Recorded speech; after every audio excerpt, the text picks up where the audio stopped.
Nous par ta parole. Saint-Esprit, saisis-toi de moi. Mets les mots dans ma bouche. Oh, parle-nous, Jésus. Parle-nous. Parle-nous. Chers frères, nous sommes en train de parler de la prière.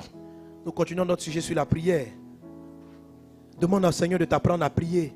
Demandons à Jésus de nous apprendre à prier. Seigneur, apprends-nous à prier. Apprends-nous à prier. Apprends-nous à prier. Révèle-toi à nous, papa. Apprends-nous à prier. Oh Dieu, apprends-nous à prier. Révèle-toi à nous, Seigneur. Mets les mots dans ma bouche, Père. Et enseigne-nous tes voies. Saint-Esprit, en parle-nous. Au nom de Jésus. Amen. Amen. On peut acclamer le Seigneur. Jésus se rassoit. On bénit le Seigneur pour les chants. Soyez bénis. Alléluia. Le Seigneur est bon. Amen. Amen. Alors nous continuons toujours notre série d'enseignements sur la prière. On va bien sûr, on ne va pas l'achever aujourd'hui. On va faire un break avec la période de SPAC. Et puis juste après le programme SPAC, nous allons reprendre. Amen. Amen. Je bénis le Seigneur qui nous donne d'aborder ce sujet. Les témoignages déjà que nous recevons montrent effectivement que ça fonctionne, ça marche. Dis avec moi, ça marche. Ça marche. La prière est un don extraordinaire que Dieu nous a donné. C'est la clé de la manifestation de la puissance de Dieu dans ta vie de tous les jours. Amen. Dans ton quotidien, dans ton travail, dans tes affaires, dans tes entreprises, dans l'organisation de ta vie conjugale, familiale, etc. La prière est vraiment puissante. La prière permet d'obtenir tout de Dieu. Et Dieu peut tout. Dieu peut tout. On a souvent présenté la foi, et ce qui est vrai, à juste titre, la foi, comme étant le moyen d'obtenir. On dit, si tu as la foi, amen, tu peux faire l'impossible. C'est juste et c'est vrai. Mais souvent, on a sous-estimé la manière dont on doit s'adresser à Dieu. La prière elle-même, ce qu'on dit au Seigneur, c'est important. Amen. Quelqu'un donne un bon amen. Savoir prier, c'est important. Jacques dit ceci, vous demandez, vous n'obtenez pas parce que vous demandez mal. Ici, il ne dit pas, vous n'avez pas la foi. Quand les disciples n'ont pas pu chasser, lorsque les disciples n'ont pas pu chasser un démon, Jésus a dit, vous n'avez pas la foi. Mais Jacques, l'apôtre Jacques, il fait ressortir la notion de mal prier. Ça veut dire, on peut bien prier ou on peut mal prier. Le but de cet enseignement, c'est de nous apprendre à bien prier. Amen. Et la Bible dit que la bonne prière, la prière fervente du juste, a une grande efficacité. C'est pourquoi le thème de cette série qu'on a commencé depuis 2015 a pour objectif d'améliorer l'efficacité de notre prière. Donc les points que je cite au fur et à mesure ne sont pas en train de dire que si vous ne les respectez pas, vous ne serez jamais exaucé. Ce n'est pas vrai. Amen. Même quelqu'un qui prie pas trop bien peut avoir un type d'exaucement. Seulement il va se rendre compte qu'il y a un certain nombre de ces sujets qui ne sont pas exaucés. Qui ne sont pas exaucés. Amen. Dieu répond même à ceux qui prient, qui disent « Ô Éternel ». Dieu répond. Le problème n'est pas la réponse. Le problème est que Jésus-Christ nous a dit « Tout ce que vous demanderez en priant, mon Père va le faire ». La réalité, c'est que tout ce que nous demandons en priant, nous ne l'obtenons pas forcément. Ça vient contredire ce que Jésus-Christ nous a dit. Donc, est-ce que c'est Jésus qui dit la vérité? Ce qu'il a dit, c'est ce qui est vrai? Ou c'est nous qui avons un problème? C'est quoi la réponse? C'est nous qui avons, c'est évident.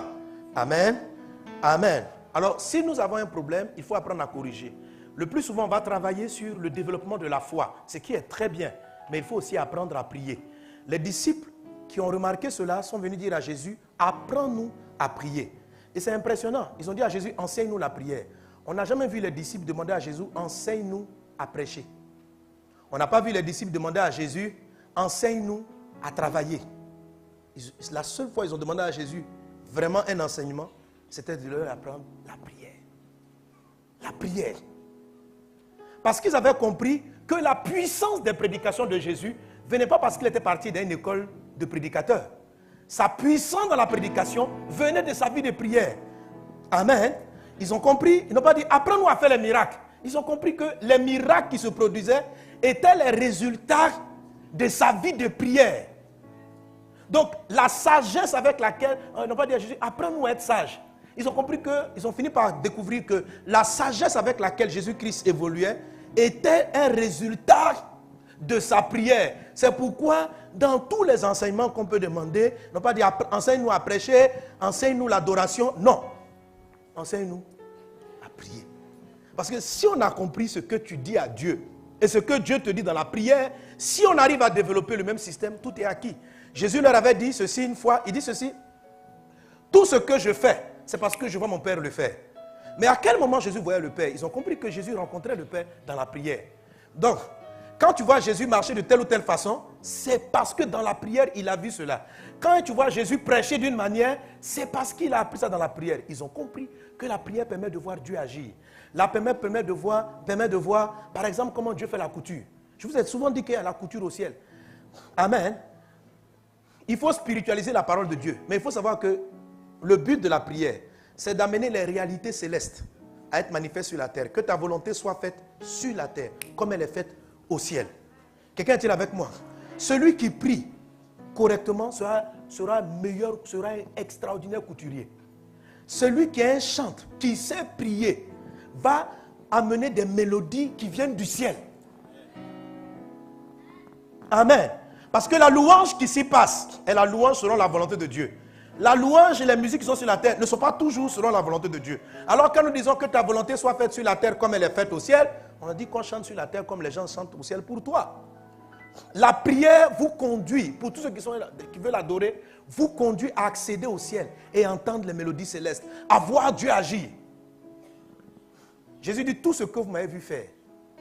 Mes amis, souvent quand je rentre dans ce genre de situation, il y en a qui veulent penser que c'est compliqué. Tu es trop terrestre, tu es trop charnel. Regarde, en toi, il y a une entité qu'on appelle ton esprit. Sois conscient de l'esprit. C'est une réalité. Il y a des rêves, tu fais ton esprit en train de se promener. C'est quelque chose qui se passe. Le monde spirituel est réel. Le monde spirituel est réel. Dieu forme, Dieu apprend. Il y a des gens, tu vois, ils arrivent, ils rencontrent Dieu. Même le monde du diable. Le monde du diable a copié beaucoup de choses du monde de Dieu. Lorsque Satan y était, n'oublie pas que c'était un chef. Et il a amené dans son empire des choses. Donc il est capable de révéler aux gens des inventions. Quand vous lisez le livre dont j'ai parlé tantôt, qu'on appelle le livre d'Enoch, il t'explique que ce sont des anges déchus qui ont expliqué des choses aux hommes. Il leur a expliqué certaines situations, certaines choses. Donc, des anges déchus, c'est-à-dire il y a des personnes, pour que Satan leur donne le pouvoir, il va leur dire: est-ce que tu sais que quand nous on était chez Dieu, là, il ne va pas lui dire qu'on était chez Dieu. Tu sais que voici le remède qu'il avait choisi. Parce que quand vous lisez ce livre, on t'explique que certains remèdes, ils les ont révélés. Ils ont révélé que cette racine a fait ça. Amen. Mais c'est que le truc, c'est que lorsque vous partez leur poser, quand ce sont des êtres néfastes qui vous donnent une solution, il y a anguille sous roche. C'est pour voler l'âme de tes enfants, de ta famille, paralyser votre vie. Et tous les gens qui font ça vont vendre leur corps au cancer, vont vendre leur corps à des maladies pour pouvoir juste avoir des gloires temporaires. Satan a dit à Jésus, il dit: si tu te prosternes devant moi, moi je te donne les richesses de ce monde, parce qu'elles m'ont été données.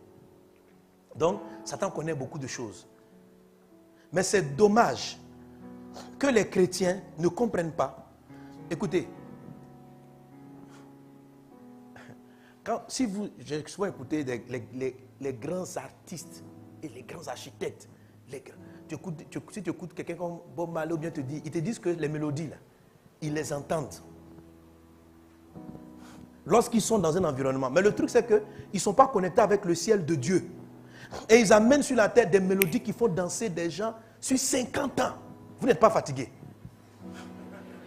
Toi-même, tu es chrétien, mais quand tu écoutes, tu dis: frère, il y a du son. Ici, il y a du son.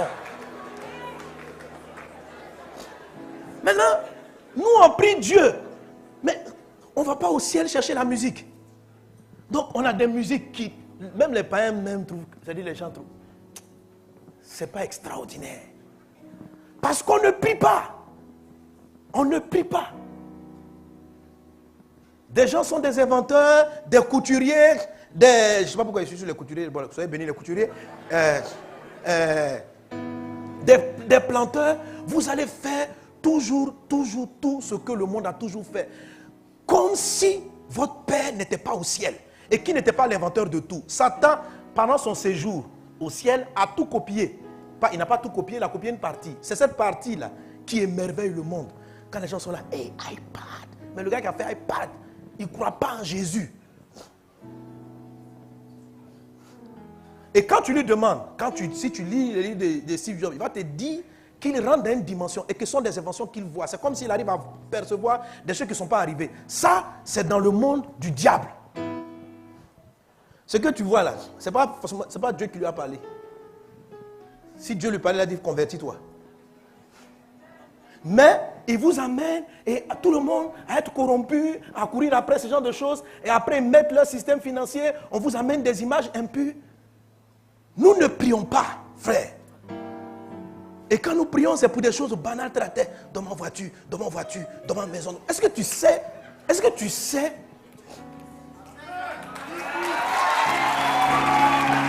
tu laisses passer? Le monde spirituel est vaste. Les gens créent des choses, ils vont nous penser que l'organisation, tout ce que vous voyez. C'est pourquoi Hébreux chapitre 11, verset 3, Hébreux 11, 3 dit, il faut que celui qui s'approche de Dieu comprenne que tout ce qui est visible vient du monde invisible.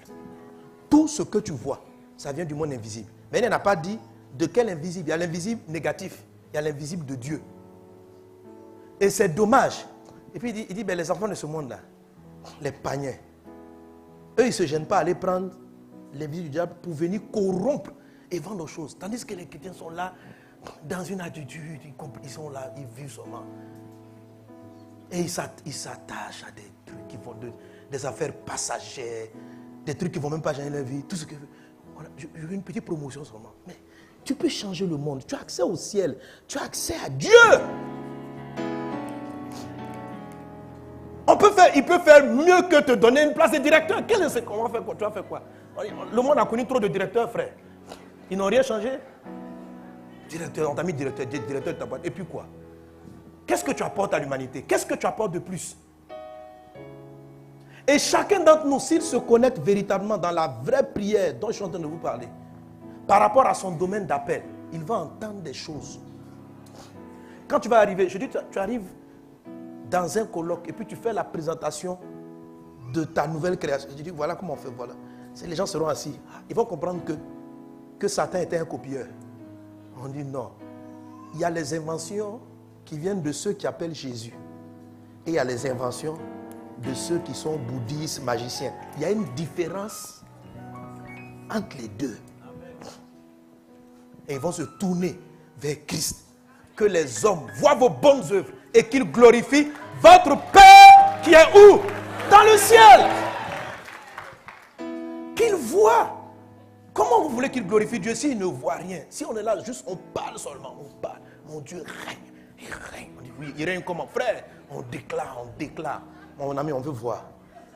S'il règne, en quoi il règne? S'il est le plus intelligent, en quoi il est le plus intelligent? Si Dieu est le plus beau, en quoi il est le plus beau? S'il est le plus fort, en quoi il est le plus fort? Comment il est? La prière est la route, le canal qui nous permet d'aller prendre l'impossible dans le monde invisible et de la mener. Ce que les diaboliques envoient comme invention, c'est parce que eux, ils prient, ils se connectent.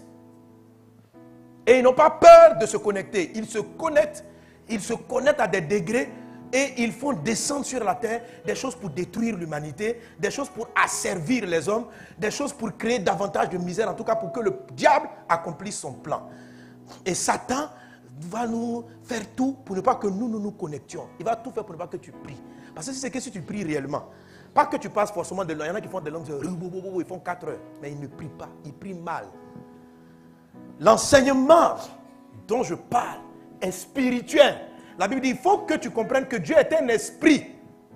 Et ceux qui l'adorent doivent l'adorer en esprit et en vérité. Je parle de choses spirituelles. Je ne parle pas de choses matérielles. Je ne parle pas de choses physiques.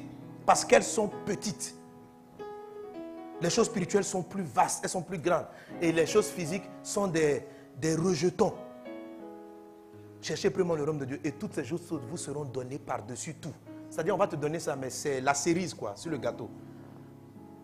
Il ne faut pas t'inquiéter pour ta maison. Faut pas... Il dit ça c'est rien. Cherche l'essentiel. Et ça, on va te donner ça en bonus. Amen. C'est bonus, frère. Alléluia. Dis Seigneur, apprends-moi à prier. Apprends-moi à prier. Apprends-moi à prier. Amen. Amen. Alors, lorsque les disciples demandent à Jésus, apprends-nous à prier, Jésus leur donne un modèle. Mais ce modèle, en fait, un protocole, ou ce que je peux dire encore, un processus. Pas un processus verbal, mais un processus intérieur. Un processus au niveau de son esprit. Amen. Le mot est prononcé, mais le mot est juste l'habillage physique, ou bien l'habillage audible pour les humains de ce qu'on est en train de dire.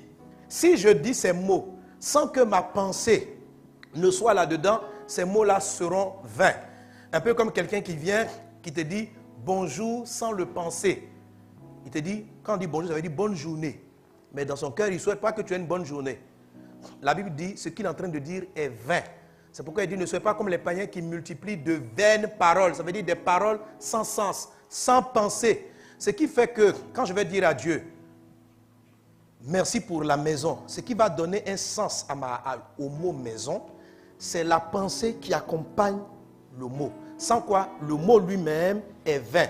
C'est pourquoi il dit, ne soyez pas comme les païens qui multiplient de vaines paroles, des paroles sans substance. Amen. La substance est donnée par l'esprit. Alors, quand tu viens, tu dis à quelqu'un, bonjour, et que tu penses que tu souhaites qu'il ait vraiment une bonne journée. Pour Dieu, c'est ça qu'on appelle bonjour. Amen. Sur la terre, on va dire que tu as dit bonjour. Pour Dieu, tu n'as pas dit bonjour. Parce que tu n'as pas souhaité que sa journée soit bonne.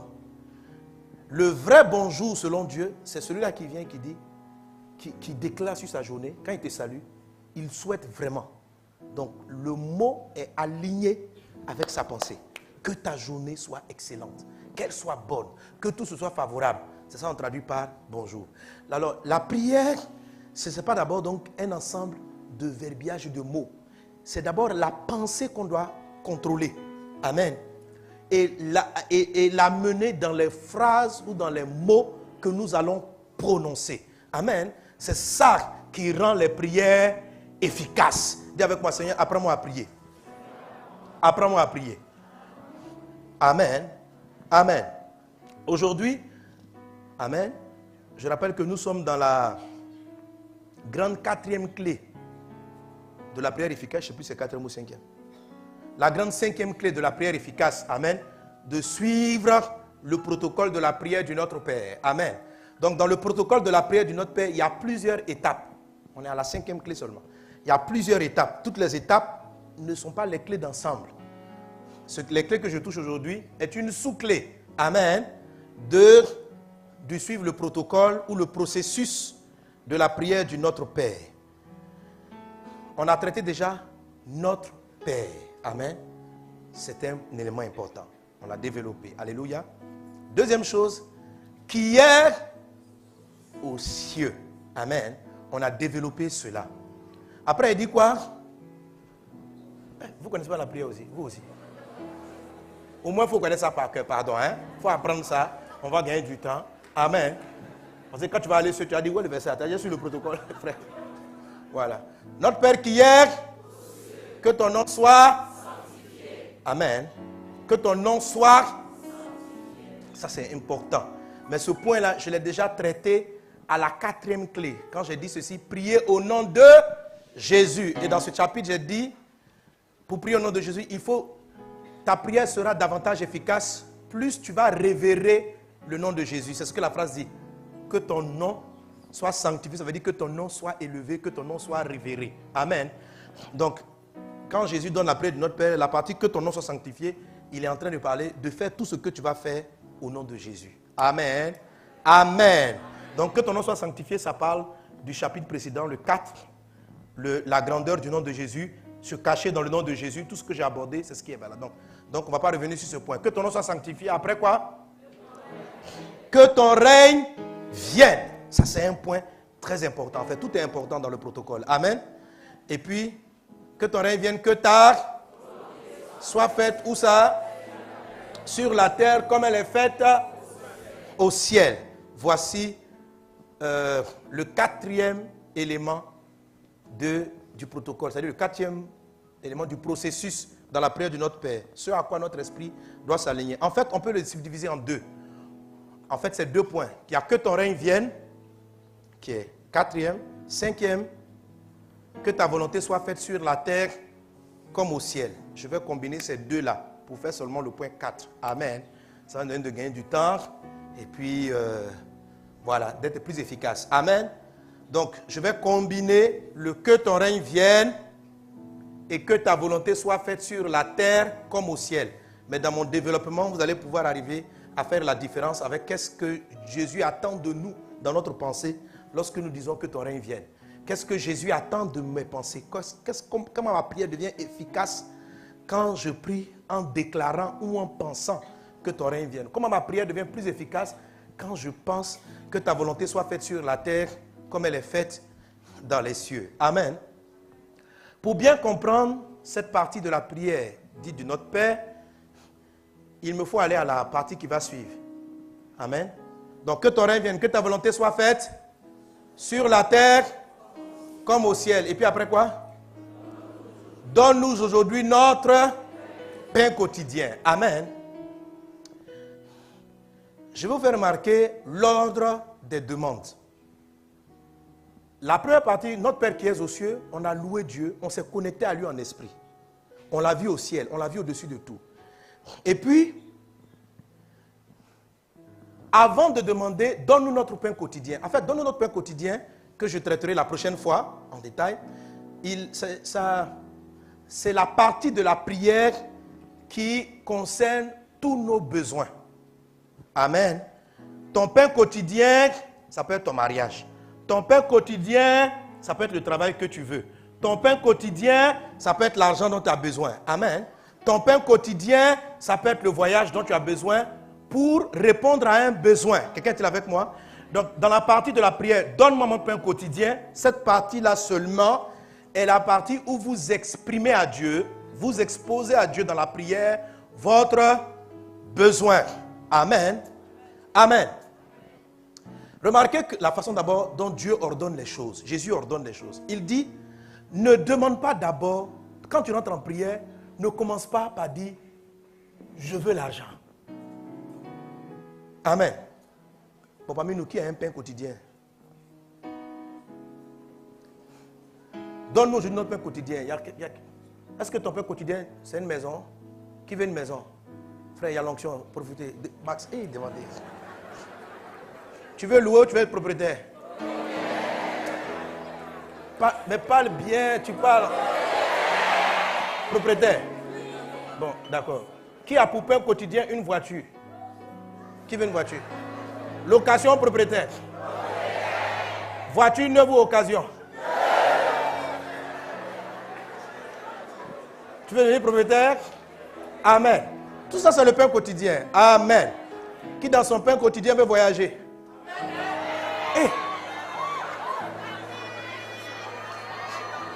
Voyager pour t'installer, pour aller faire un commerce. C'est va et vient. Bon, ceux qui veulent voyager pour aller rester, garder la main levée. Ça dit, tu vas aller à l'étranger. Pourquoi? Parlez bien, demandez. C'est pas moi le Père, hein, mais vous demandez fort, c'est pas moi qui exauce. Amen. C'est le Père. Alléluia. Amen. Alléluia.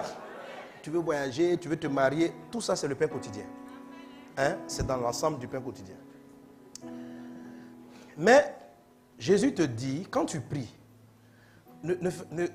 quand tu rentres en prière, ne rentre pas, Seigneur, je veux voyager. C'est pas que ça ne marche pas, mais c'est moins efficace que celui qui commence à suivre le process. Ou bien, par exemple, tu veux construire, tu sens dans ton cœur que tu dois être propriétaire d'une maison. Ok. Si tu viens et que tu dis, donne-moi la maison. Ta conscience, ton subconscient, va regarder tes capacités financières actuelles.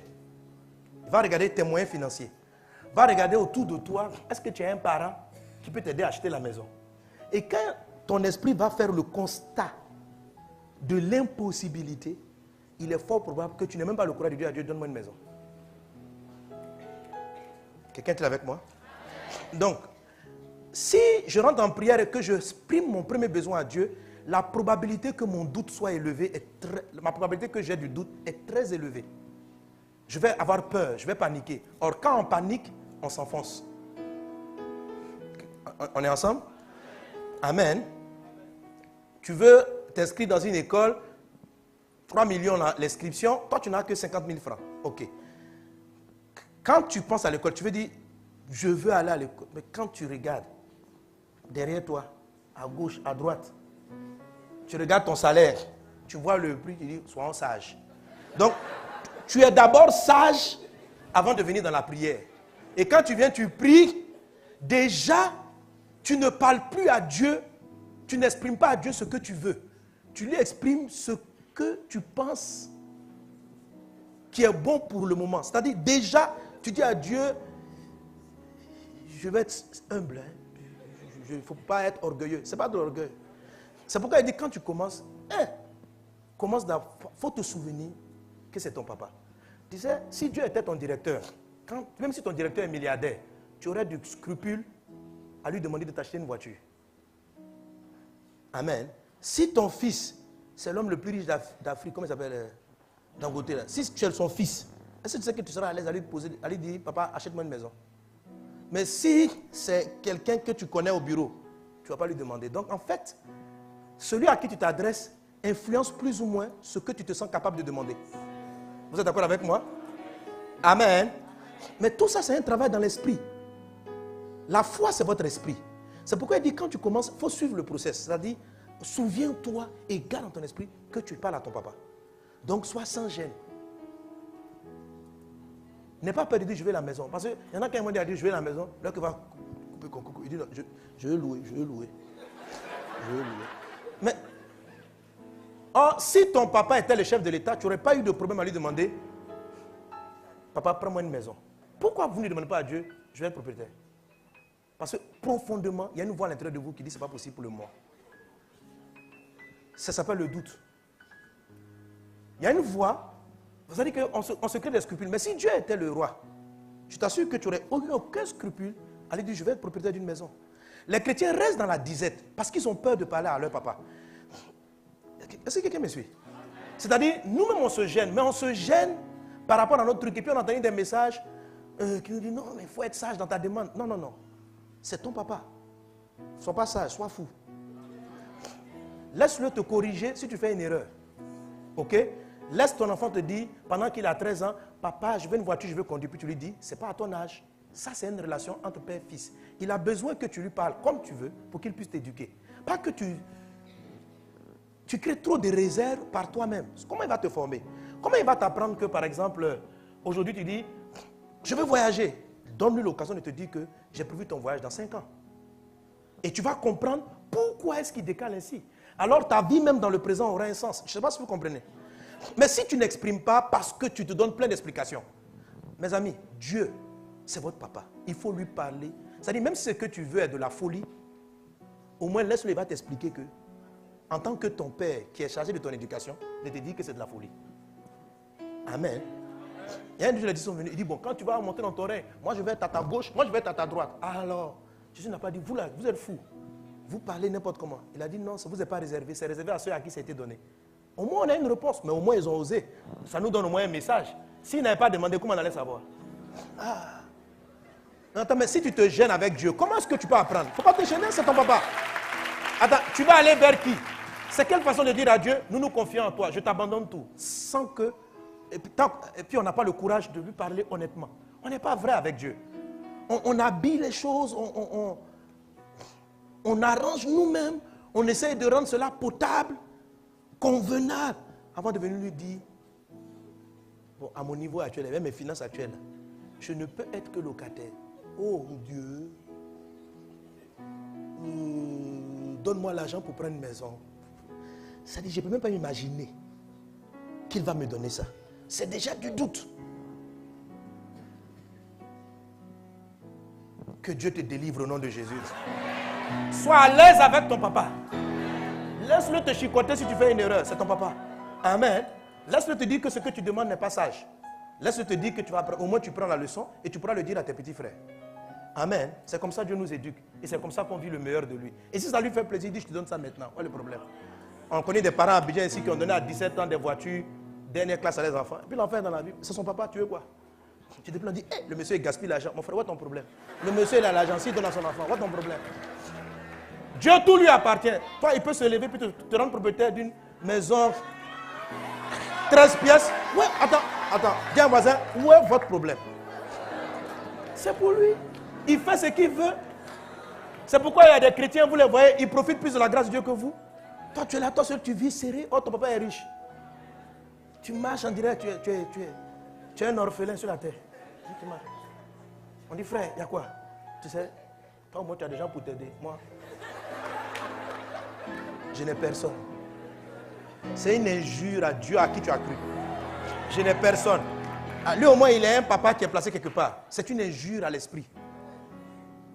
Lui, au moins, il est un oncle. Ça veut dire quoi? Tu viens à l'église, mais tu ne crois pas en papa. Tu ne crois pas en lui. Tu dis, mon père, il dit, ce peuple m'honore des lèvres, mais son cœur est loin de moi. Il dit ça, il parle, oh mon papa.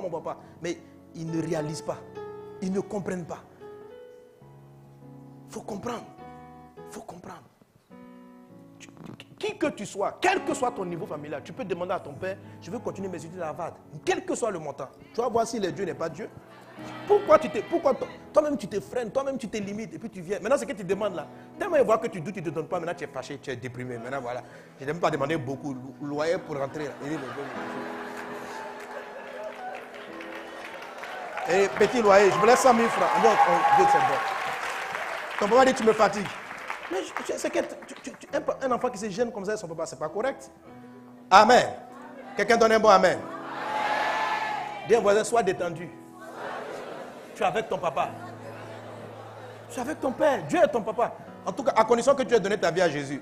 Si tu n'as pas donné ta vie à Jésus, tu n'es pas son fils. Donc quand tu viens, il va te renvoyer. Il va dire, toi, demande en tant qu'un serviteur ou bien un boy. C'est-à-dire que quelqu'un qui n'est pas fils, lui, vraiment, il a du scrupule à se faire. Quand tu n'es pas fils, tu dois faire attention à ce que tu demandes. Le gardien à la maison va venir dire, oh, même s'il appelle le patron papa, mon papa, achète-moi une maison aujourd'hui. On va le renvoyer. Nous, on va le renvoyer. On dit, hein? Tu es venu faire le gardiennage? Ces maisons, tu me demandes? Ton contrat est fini. Voilà. Mais toi, tu n'es pas le gardien. Tu es le fils. Amen. Donc, ne te limite pas et ne crée pas les scrupules de ceux qui ne sont pas fils. Eux, ils ont du scrupule à se faire. C'est normal. Parce que s'ils dépassent le scrupule, c'est un manque de respect à leur patron. Mais un fils, c'est son papa. Amen. Et quand tu as donné ta vie à Jésus, c'est ton papa. Tu parles à ton papa. Et tu es à l'aise avec ton papa. Tu fais des erreurs, il te corrige. Il te met sur le droit chemin, mais c'est ton papa. Amen. Dis mon papa. Mon papa. Amen. Donc avant d'exposer les besoins, c'est pourquoi il commence comme ça. Et amen. Ça nous aide dans la prière. Amen. Donc il est aussi, on a déjà traité. Et puis il arrive. Et avant, cet état d'esprit fait qu'on est à l'aise lorsqu'on dit j'ai besoin de temps. On a plus de sérénité intérieure. En dehors de ce processus intérieur, on est coincé. La femme qui avait la perte de sang depuis 12 ans, les médecins l'ont dit, elle ne peut pas guérir. Mais elle, en venant vers Jésus, elle l'a vu élevé au-dessus des médecins. Mais tout ça, ce sont des choses. Elle s'est dit en elle-même, si je puis seulement le tuer, je serai guéri. Donc vous comprenez que dans sa tête, elle a positionné au-dessus. Ce qui fait qu'elle était à l'aise en s'approchant de lui.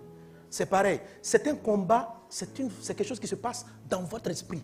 Et c'est là que vous positionnez les choses quand vous faites le Notre Père.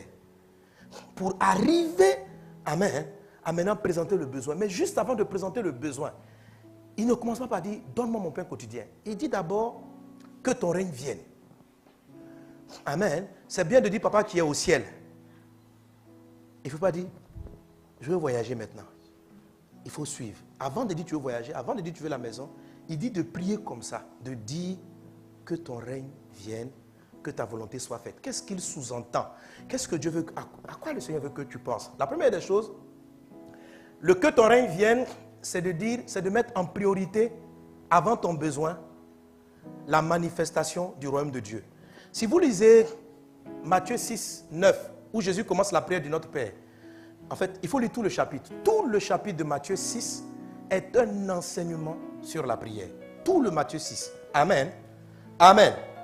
Même après avoir donné Notre Père qui est aux cieux, juste après, tout ce que Jésus va dire après, ce sont des commentaires sur le Notre Père. En fait, il est en train d'expliquer pourquoi il a demandé de dire ça dans la prière du Notre Père. Amen.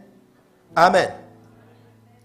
Dans la prière du Notre Père, par exemple, au verset 12, il dit « Pardonne-nous nos offenses comme nous aussi nous pardonnons à ceux qui nous ont offensés. » Vous voyez, la prière du Notre Père finit au verset 13, où il finit en disant « Car c'est à toi qu'appartient le siècle des siècles, le règne, la puissance et la gloire. Amen. » Et au verset 14, il explique le 12. Il dit « Si vous pardonnez aux hommes leurs offenses, votre Père Céleste vous pardonnera aussi. Mais si vous ne pardonnez pas aux hommes vos offenses, aux hommes, votre Père ne vous pardonnera pas non plus vos offenses. » Donc le 12 jusqu'à la fin du chapitre sont des explications de la prière du Notre Père. En fait, tout cela, c'est un message. Donc tout ce que j'exprime ici, ce que je traduis dans ma prédication, c'est ce que Jésus a dit. Tout peut être justifié en Matthieu chapitre 6. Amen.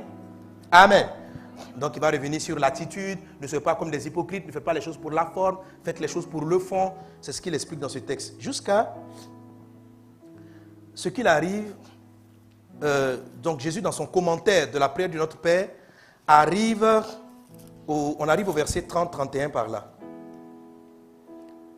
Il parlait maintenant de nos besoins dans les prières. Il dit, on va même remonter au verset 28. Il dit, et pourquoi vous inquiétez-vous au sujet du vêtement? Considérez comment croissent les lits des champs. Ils ne travaillent ni ne filent. Cependant, je vous dis que Salomon, même dans toute sa gloire, n'a pas été vêtu comme l'un d'eux. Si Dieu revint ainsi l'herbe des champs qui existe aujourd'hui et qui demain sera jetée au four, ne vous vêtirait-il pas à plus forte raison, gens de peu de foi? Ne vous inquiétez donc point et ne dites pas que mangerons-nous, que boirons-nous, de quoi serons-nous vêtus? Car toutes ces choses, ce sont les païens qui les recherchent. Amen. Donc ici, Jésus est en train de commenter le donne-nous notre pain quotidien. Et il dit, ne t'inquiète pas pour le manger. Or, c'est lui qui t'a dit plus haut, demande-moi, le pain quotidien, c'est la nourriture. Mais il dit, n'en fais pas une inquiétude. Il faut bien comprendre, parce que Jésus va expliquer comment le pain quotidien arrive toujours. Ici, c'est ce qu'il explique. Amen. Il dit, n'en fais pas une inquiétude, ne t'inquiète pas pour ce que tu dois manger, pour ce que tu dois boire. Il n'a pas dit de ne pas prier pour, il dit de ne pas en faire un souci. Amen. Ne t'inquiète pas pour ton vêtement. Il dit, toutes ces choses, ce sont les païens qui les recherchent. Je vous ai dit, les païens dont il parle ici, ce ne sont pas ceux qui ne croient pas en Dieu. Parce que plus haut, dans le même Matthieu 6, il dit, ne priez pas comme les païens qui croient que c'est à force de paroles qu'on est exaucé. Donc ce sont des païens qui croient en Dieu. C'est un type de païen qui croit en Dieu. C'est un type de païen qui prie Dieu. C'est un type de païen qui s'attend à des réponses de Dieu. Il dit, ne les suivez pas. Et ici, il continue en commentant cela. Il dit, les païens, vous ne soyez pas comme eux. Ils recherchent en première position dans leur vie. Ce qu'ils recherchent d'abord, quand ils viennent vers Dieu, ils veulent voyager, ils veulent l'argent, ils veulent s'habiller, ils veulent des maisons, ils veulent des voitures. Il dit, ne faites pas ça. La prière efficace ne met pas en priorité ses besoins. Amen. Alléluia. Il dit que ce sont les païens qui les recherchent. Verset 33. Cherchez premièrement le royaume et la justice de Dieu et toutes ces choses vous seront données par-dessus. Donc le royaume c'est quoi? C'est la prière de notre Père toujours. Que ton règne. Donc Jésus explique ça au 33. En fait il dit, cherchez premièrement le royaume de Dieu. Regardez, c'est après qu'il a dit que ton règne vienne, que ta volonté soit faite sur la terre, qu'il dit, donne-moi le pain quotidien. Autrement dit, cherchez d'abord le règne avant de demander le pain quotidien. Amen. Il dit, cherchez premièrement. Chercher premièrement, ça ne veut pas dire chercher exclusivement. Ça veut dire, c'est un ordre de priorité. Ça veut dire, premièrement, le royaume de Dieu. Deuxièmement, il y a quelque chose. Troisièmement, quand on dit premièrement, ça veut dire deuxièmement. Ça veut dire troisièmement, il y a combien encore? Quatrième. Voilà. Il y en a qui ont mal compris. Ils lisent dans ce passage, cherchez seulement. Cherchez exclusivement. On n'a pas dit cela. On dit chercher premièrement. Donc le Seigneur fait comprendre ici un ordre de priorité. Alléluia. Alléluia. Donne un bon amen. Amen. Cherchez premièrement le royaume et la justice de Dieu, et toutes ces choses vous seront données par-dessus tout. Waouh! Ça, c'est puissant. Donc, tout ce qui est besoin matériel, émotionnel, mariage, voyage, enfant, tout cela peut m'être accordé si je me prie je cherche d'abord le règne avant de dire mon pain quotidien. Quelqu'un est avec moi? Quelqu'un est avec moi? Il dit, ne vous inquiétez donc pas du lendemain, car le lendemain aura soin de lui-même. À chaque jour suffit sa peine. À chaque jour suffit sa peine. Pour confirmer encore qu'il parlait du pain quotidien, il a dit, donne-nous aujourd'hui le pain. Certaines versions disent, donne-nous le pain quotidien ou le pain du jour. À chaque jour, amen, suffit sa peine. Alléluia. Alléluia. Quelqu'un donne un bon amen. Alors que ton règne vienne. Pourquoi le règne doit venir en première position? Pourquoi d'abord le royaume de Dieu? Je prends deux pasteurs, venez. Voilà. Pasteur Lima, viens. Philippe. Ok. Toi tu représentes Dieu. Sois humble. Hein? C'est juste une image. Voilà, il est humble. Amen. Il représente Dieu. Amen. Voilà. Non, il ne va pas dire je suis Dieu. Non, sois humble. Mais il représente Dieu. Ok? Le pasteur Philippe, il représente mes besoins. Donc dans Philippe, vous voyez quoi? Qui veut voir? Voyage, mariage, tout ça. Ok. Cherchez premièrement le mariage, le voyage, toutes ces choses-là. Donc je cherche Dieu. Un chrétien qui cherche Dieu, il met Dieu est là, Dieu est en haut. Toi, tu es sur la terre. Ce que tu cherches premièrement, si c'est le mariage, c'est comme si tu veux mettre le mariage entre Dieu et toi. Ok? Sur le canal, entre le ciel et la terre, c'est comme si toi, tu es venu interposer un obstacle. Et Dieu, il veut t'envoyer les bénédictions. Envoie vers moi. Ça c'est bloqué. Dieu, mais tu sais, je vais te dire quelque chose. Dieu ne bénit pas ta voiture. Dieu doit te bénir toi. Dieu ne bénit pas la matière. Dieu bénit les hommes. Et les hommes bénissent tout ce qu'ils touchent. Donc, quand mon mariage est prioritaire comment? C'est quand tout ce que mon mariage a ou a besoin influence ma communion avec Dieu. Si pour mon mariage, je ne vais plus à l'église, c'est que j'aime mon mariage plus que Dieu. Si pour mon mariage, je ne prie plus, c'est que j'aime mon mariage plus que Dieu.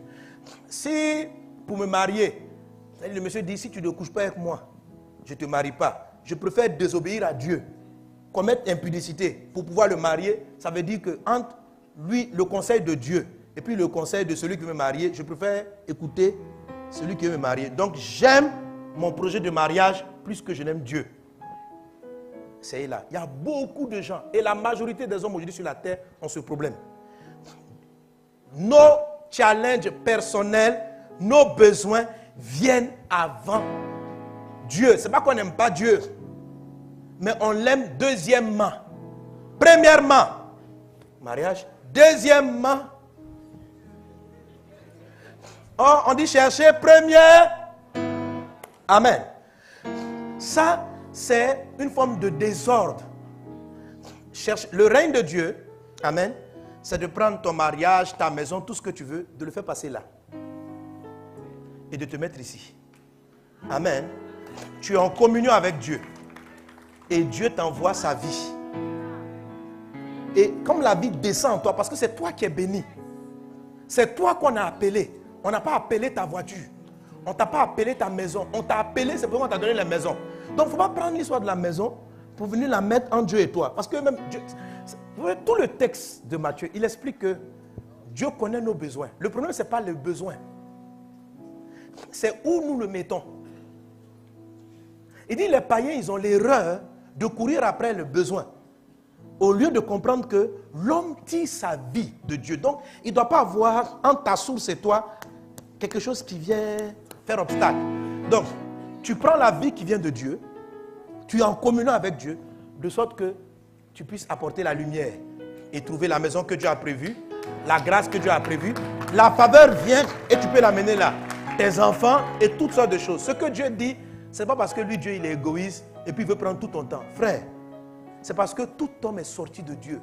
Et qu'il ne doit pas avoir entre le ciel et toi quelque chose au milieu.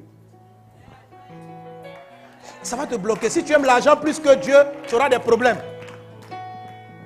Et aujourd'hui, les chrétiens sont de moins en moins exaucés, de moins en moins répandus, parce que la réalité, nous courons tous après nos besoins, plus que nous ne courons après Dieu.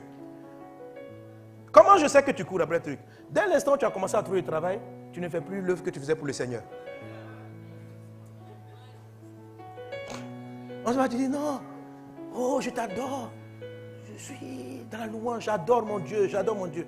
Dieu a béni ta vie, il t'a ouvert une porte de travail. C'est maintenant même, non, je n'ai plus le temps d'adorer, je n'ai plus le temps. Et maintenant tu quittes, tu abandonnes ton service pour Dieu. Hey, Dieu qui t'a donné le travail. Dieu qui te l'a donné. Amen. Comment ces choses-là peuvent prendre plus de la place de ton service à Dieu? Bien sûr que ton emploi n'est plus pareil, que tu dois te réorganiser. Mais dans ta réorganisation, mets Dieu avant.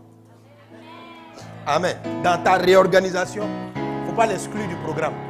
Il ne faut pas l'exclure, il faut le mettre en priorité tout le temps. Amen. Et tu es sûr que tu n'as plus tes 24 heures comme tu les avais avant. Ta vie va se réorganiser. Amen. Parce que maintenant tu es marié, tu as des enfants, tu as du travail, tu as une maison et tu as ton service à la maison. Comment tu dois reprogrammer tes priorités. Mais Dieu est devant. Amen. Amen. Et la vie qui vient de toi est capable de toucher tout ce que tu as. C'est cela donc que ton règne vienne. Amen. Il y a beaucoup de choses là-dedans. Mais l'élément sur lequel je voulais insister aujourd'hui, c'était celui-là. Recherchons le règne de Dieu, la vie de Dieu. C'est-à-dire, quand tu pries, avant de dire je veux l'argent, demande-toi qu'est-ce que Dieu même veut sur la terre. Quel est son plan sur la terre? Amen. Avant de dire donne-moi mon pain quotidien. Mais est-ce que tu sais que même ton pain quotidien, il apparaît dans une orchestration divine? Est-ce que vous savez que la majorité de nos besoins, pas de la convoitise, je ne parle pas des convoitises, mais de nos besoins, Dieu nous a créés, Dieu nous a disposés pour connaître ce besoin, mais ce besoin qu'il veut répondre obéit à une faveur qu'il veut donner à des gens autour de toi. Quelqu'un est avec moi? Quelqu'un est avec moi? Amen, amen. Dis avec moi, Seigneur, Père, qui est dans le ciel, que ton règne vienne. Que ton règne vienne. Amen. On peut acclamer Jésus. Que ton règne vienne. Amen. Le règne de Dieu vient. Que ton règne vienne. Cherchez premièrement le règne. Et concrètement, un aspect, ça veut dire quoi? Il dit que ton règne vienne, que ta volonté soit faite sur la terre comme au ciel. Le deuxième aspect de cette prière, c'est que, avant de dire « donne-moi mon pain quotidien », je dois chercher à ce que la volonté de Dieu, la justice de Dieu. Donc, chercher premièrement le règne et la justice. Sa volonté se passe autour de moi. Dieu est en train de dire autre chose encore. Il te demande de t'occuper de la terre. Toi, tu as tes problèmes. Mais il dit, oh Dieu, il faut faire ta volonté sur la terre. Et puis après que tu aies dit, fais ta volonté sur la terre, tu dis à Dieu, donne-moi mon pain. Dieu veut que tu pries pour ton environnement. La terre, c'est ton environnement terrestre. Si tu es dans ton quartier, tu vis avec des personnes, tu vis avec des gens, tu marches avec ces gens-là. Avant de prier pour ta voiture, est-ce que tu t'es rendu compte des gens qui sont piétons? Avant de prier pour que toi tu manges, est-ce que tu vois les personnes qui souffrent? Ça ne veut pas dire que Dieu va leur donner avant de te donner. C'est pas ce qu'il est en train de dire. Il dit avant de prier, cherchez ma volonté sur la terre. Notre terre ici, on est en Côte d'Ivoire, on est à Abidjan, on est à Vase d'Honneur. Donc il parle d'un environnement plus large avant d'arriver à ta personne. La bonne prière, selon Dieu, est celle qui commence par prier pour le large avant d'arriver à l'individu. La prière des païens commence par eux. Oh Dieu, bénis-moi. Je veux voyager. Je veux. Ça, c'est l'esprit du monde. Jésus a dit, dans les derniers temps, les hommes seront égoïstes. Regardez, chacun pense à lui. Chacun vient à l'église pour lui. Personne ne veut être gêné par son voisin. C'est la mentalité du monde. C'est une des forteresses à briser. Toutes les bénédictions, même la voiture que tu vas avoir, tu cherches X6. Même X6 que Dieu va te donner, le désir de X6 là, ça appartient à un plan général par rapport aux gens qui sont autour de toi, dont tu n'es pas conscient. Tu dois prier pour eux. Jérémie chapitre 29 verset 7 dit ceci. Cherche le bien de la ville dans laquelle je t'ai envoyé en captivité. Affichez Jérémie 29 7 s'il vous plaît rapidement. Cherchez le bien de la ville. Amen. Lisons-le ensemble. Où je vous ai mené en captivité et priez l'Éternel en sa faveur parce que votre bonheur dépend du sien. Amen. Mon frère, ton bonheur dépend aussi du bonheur de tes voisins. Mais regarde, si Dieu t'élève, toi tu pries pour avoir des milliards. Toi seul, tu deviens milliardaire dans le quartier. Est-ce que c'est correct? Et toi seul, tu es à ta maison. Quand tu rentres devant la misère autour de toi. Et puis tu dis, Dieu m'a élevé. Mais ils vont te maudire. C'est pourquoi, dans un pays où tout le monde est à un certain niveau, tu ne vas pas avoir quelqu'un qui va surnager, devenir, par exemple ici, tu pourras difficilement avoir des milliardaires en dollars. Tout simplement parce que le pays même n'a pas ça. Tout doit monter pour que tu montes bien. Je dis, le niveau de ton élévation aussi fonctionne de l'évolution des gens autour de toi. Amen. Amen. Alléluia. Pourquoi on prie beaucoup puis on aide beaucoup les autres églises? Parce qu'il sera difficile pour nous d'atteindre les millions de membres que Dieu nous a montés si les églises en Côte d'Ivoire restent faibles. Il faut que tout le monde monte. Là, toi, tu montes encore. Amen. Ton bonheur dépend du bonheur. C'est le diable. Ton bonheur est l'ennemi du bonheur de ton voisin. Donc, soit c'est lui, soit c'est toi.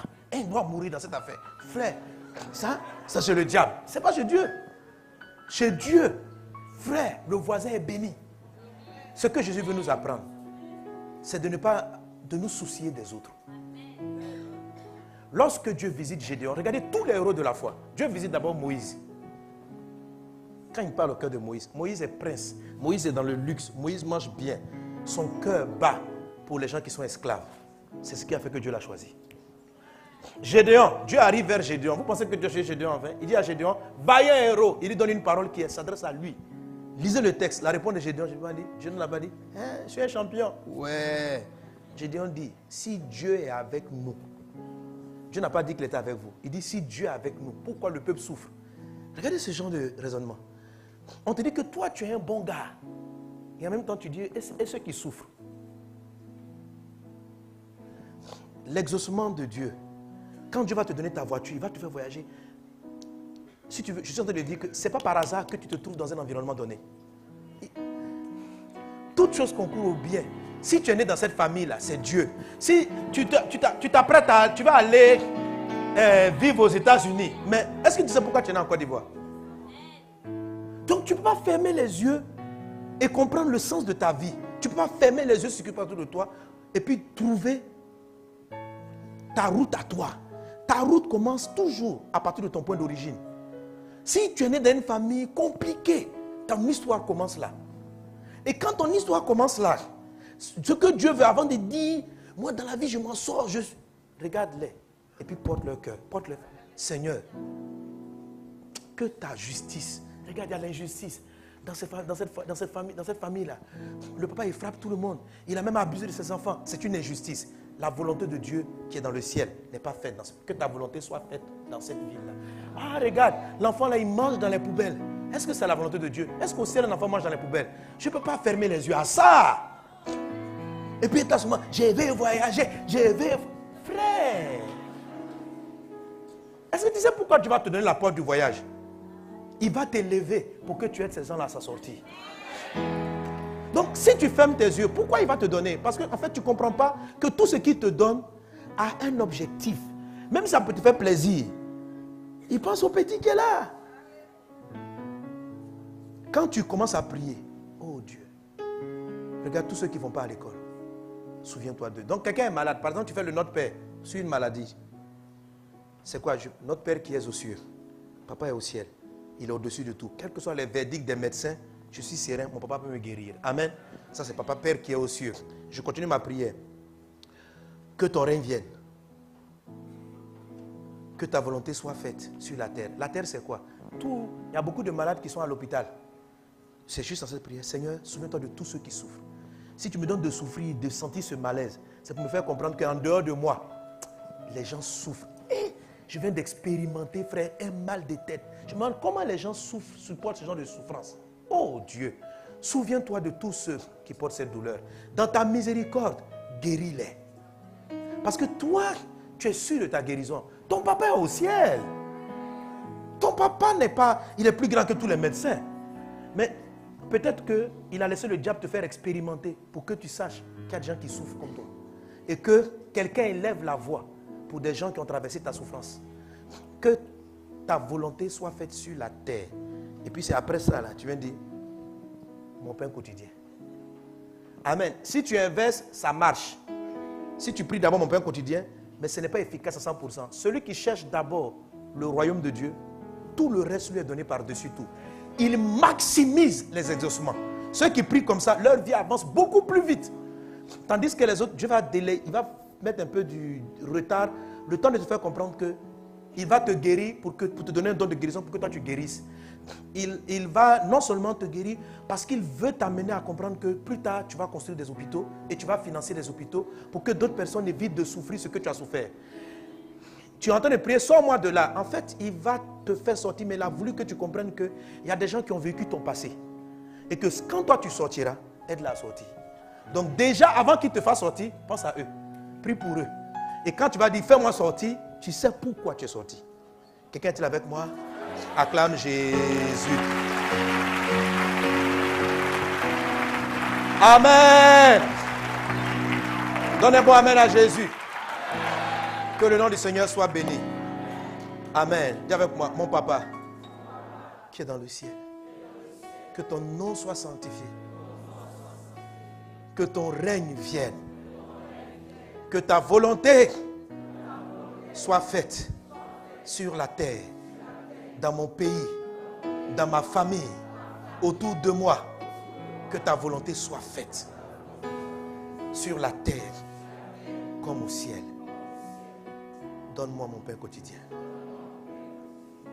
Amen. Acclame Jésus.